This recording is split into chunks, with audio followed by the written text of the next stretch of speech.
రేపు ఎల్లుండో వెళ్తున్నారని చెప్పి కూడా పెద్ద ఎత్తున ట్రోల్స్ నడుస్తున్నాయి. పవన్ ఒక్కరిని చంద్రబాబు పోనిస్తాడు అనేది నా ప్రశ్న. ఇక్కడ పవన్ కళ్యాణ్ ఒక్కరిని పోనిస్తాడో లేదా సైమల్టేనియస్గా ఏదో ఒక రూట్లో తను కూడా అక్కడ ఆ సమయానికి అక్కడ ఉండే ప్రయత్నం చేస్తారా ఆయన కానీ ఆ పార్టీ వాళ్ళు కానీ అని ఒక సందేహం కలుగుతుంది. బట్ పవన్ కళ్యాణ్ క్లించ్ చేసుకోవాల్సిన సమయం వచ్చింది. ఇక ఆయన అన్సర్టనిటీలో ఎంతో కాలం వెళ్ళలేడు. తెలుగుదేశానికి ఒక అడ్వాంటేజ్ ఉంటుంది, అది లీడింగ్ పార్టీ, పెద్ద పార్టీ, సీఎంఏ అని అనౌన్స్ చేశారు. పవన్ కూడా ఇలాగే సాగదీస్తుంటే ముందు ఎవరు ఊరుకున్నా హరిరామ జోగయ్య గారు ఊరుకోరు. మీరు నిన్న మొన్న జనసేన నాయకులు చాలా మందితో మాట్లాడినట్టున్నారు కదా. కాబట్టి వాళ్ళ వ్యూహం వాళ్ళకు ఉందండి. ఆయనకు వ్యూహమే లేదు, ఆలోచనే లేదు అనేది ఏం లేదు. ఇంకోటి బీజేపీ పవన్ కళ్యాణ్ ముందు ఏం షరతులు పెడుతుంది అన్నది కూడా ఒక పెద్ద ప్రశ్న. మీకు Nitish Kumar episode is an example. ఇప్పుడు నితీష్ కుమార్ ఆర్జేడీలతో ఉన్నవాడు కూడా బీజేపీతో మంతనాలు జరిపితే మీరు రండి మళ్ళీ ముఖ్యమంత్రిని చేస్తామన్నారు. ఆయనకు లేదు, 45 ఉన్నాయి ఆయనకి, అయినా కానీ చేశారు. మరి చంద్రబాబు ఇన్నిసార్లు పంపుతున్నా ఎందుకు వాళ్ళు స్పందించట్లేదు?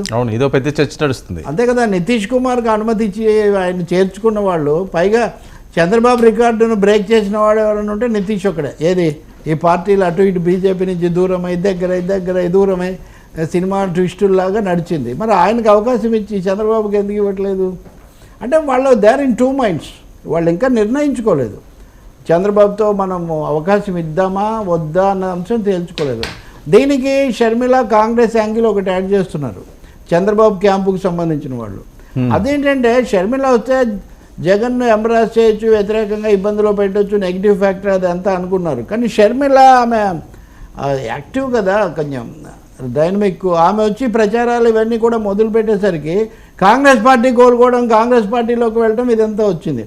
అట్ ఎనీ కాస్ట్ బీజేపీ దెబ్బతిన్న కాంగ్రెస్ దెబ్బతిన్న రాష్ట్రంలో మళ్ళీ ఊపిరి పోసుకోవడానికి వాళ్ళు ఎలాగో ఆమోదించలేరు, కనీసం జీర్ణించుకోలేరు. షర్మిల పూర్తిగా ఆ దిశలో కనుక వెళ్తే ఏం జరుగుతుంది?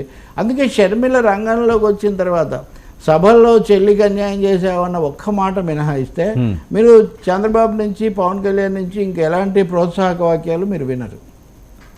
కుటుంబ పరంగా షర్మిలను రెఫర్ చేస్తున్నారే కానీ రాజకీయ పరంగా షర్మిలను వాళ్ళు రెఫర్ చేయట్లేదు. కుటుంబ పరంగా చూద్దామంటే వైఎస్ విజయమ్మ కూడా జగన్ వెళ్ళి బతిమాలాడు, వాపోయాడు, దాంతో ఆమె మళ్ళీ జగన్తోనే ఉండడానికి నిర్ణయించుకున్నారు అని కూడా ఆమెను బాగా ఫోకస్ హైప్ ఇస్తున్న మీడియానే రాస్తూ ఉంది. సో అది దాదాపు స్పష్టమైనట్టే కనిపిస్తుంది. ఈ అంశాలు కూడా బీజేపీ దృష్టిలో ఉన్నాయి. సో రాజకీయంగా వాళ్ళు అనేక లెక్కలు చూసుకుంటారు. కాంగ్రెస్ రివైవల్ పునరుద్ధరణ జరిగే ఎలాంటి అవకాశాన్ని వాళ్ళు ఇష్టపడరు. అసలు టీడీపీకే ఊపిరిపోయటం ఎందుకు, దెబ్బతిన్న తింటే పోతుంది కదా, జనసేనతో మనం పట్టుకొని పైకి వద్దామని బీజేపీ ఆలోచిస్తుంటే ఇప్పుడు కాంగ్రెస్ కూడా బతికి తెలుగుదేశం కూడా మళ్ళీ పునర్వైభవం సంతరించుకుంటే ఇంకా బీజేపీకి దారి ఎక్కడి నుంచి ఉంటుంది? జగన్ అంటే ఎలాగూ లోబడి ఉంటున్నాడు, మద్దతు తెలుపుతున్నాడు. కాబట్టి ఈ తర్జన భర్జన జరుగుతుంది. ఇది పవన్తో కూడా వాళ్ళు షేర్ చేసుకుంటారు. పవన్ కళ్యాణ్ కూడా ఈ విషయాలన్నీ తెలుసు. ఇప్పుడు బీజేపీ ఒక విధమైన నిర్ణయం తీసుకుంటే పవన్ ఒక విధమైన నిర్ణయం తీసుకోవాల్సి వస్తుంది. ఆయన ముందు 2 ఆప్షన్స్ ఉన్నాయి. ఒకటి బీజేపీని కూడా కన్విన్స్ చేసి తమ కూటమిలోకి తేవటం, లేకపోతే నేను చంద్రబాబుతోనే వెళ్తాను, అయినా ఎన్డీఏలో ఉంటాను, నన్ను అలో చేయండి. అలా అవుతుందండి.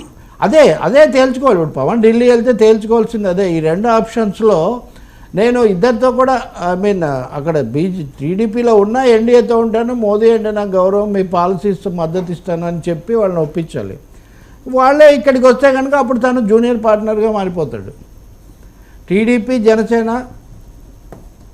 తెలుగుదేశం కలిస్తే కనుక మొదటి స్థానం తెలుగుదేశం, 2వ స్థానం బీజేపీ, 3వ స్థానం జనసేన అవుతుంది. ఆకర్షణ ఇది అంతట్లో ఉన్న సీనియారిటీ, లేకపోతే దేశంలో అధికారం, వీటన్నిటి రీత్యా.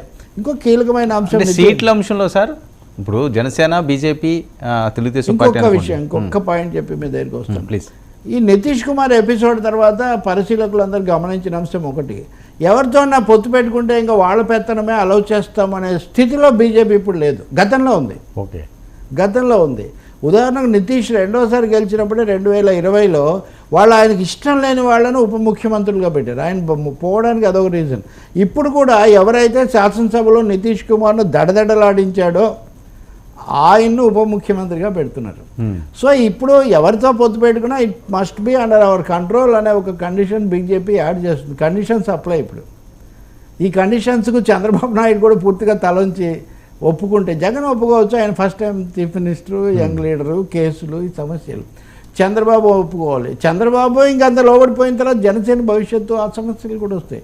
సో ఇవన్నీ జనసేన అని మధ్యలో వ్యూహాలు ఏమున్నాయో ఇవన్నీ మనం వాళ్ళ బీజేపీ వ్యూహాల ముందు వీటికి వాటికి మధ్యలో ఎలా జరుగుతుందో తెలీదు. అంత సులభంగా కేవలం ఊహాగానాలు, ట్రోలింగ్లు, సెన్సేషనల్ స్టోరీస్ లాగా లేదు కథ.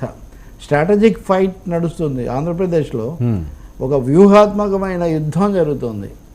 అందులో చిన్న పాయింట్ కాంగ్రెస్ పునరుద్ధరణ, వైఎస్ కుటుంబం వాళ్ళ సమస్యలు. వైఎస్ కుటుంబంలో కూడా మీరు చూడండి, మొన్న ఒక ఆమెను బాగా బలపరిచిన, బయటికి తెచ్చిన మీడియా అధినేత రాస్తున్నాడు ఏమని అంటే, ఆ సీట్లో అవినాష్ రెడ్డి మీద వివేకానంద రెడ్డి తల్లిగారైన వివేకానంద రెడ్డి ఈమె సునీత తల్లిగారైన వివేకానంద రెడ్డి భార్య సౌభాగ్యం అని పోటీ పెట్టాలి అంటే వాళ్ళు గెలిచే అవకాశం ఉంటే పెట్టాలి, కానీ లేకపోతే అవసరమా అని వాళ్ళు ముందు వెనకలాడుతున్నారు, ఆలోచిస్తున్నారు అని చెప్తున్నారు. ఇవన్నీ దేన్ని సూచిస్తున్నాయి చెప్పండి? ఎవరు దేన్ని తేలిగ్గా తీసుకోవట్లేదు, మన ట్రోలర్స్ తప్ప. అంటే మరొక విషయం సార్, మీరు ఇందాక చెప్పినట్లుగా Telugu Desam party, BJP, Janasena, so ఈ పొత్తుల్లో వెళ్తే మూడో స్థానమే జనసేనకు వస్తుందా? ఎందుకంటే సీట్లు ఎక్కువ తెలుగుదేశం పార్టీ తర్వాత జనసేన తీసుకుంటుంది, తర్వాత స్థానంలోనే బీజేపీ ఉంటుంది. ఒకవేళ గెలిచారు వీళ్ళు అధికారంలోకి వచ్చారు అంటే ఆ రేషియోలో కూడా బీజేపీ కంటే సీట్లు జనసేనకి ఎక్కువ ఛాన్స్ ఉంటుంది. సో థర్డ్ ప్లేస్కి ఏ రకంగా వెళ్తుంది?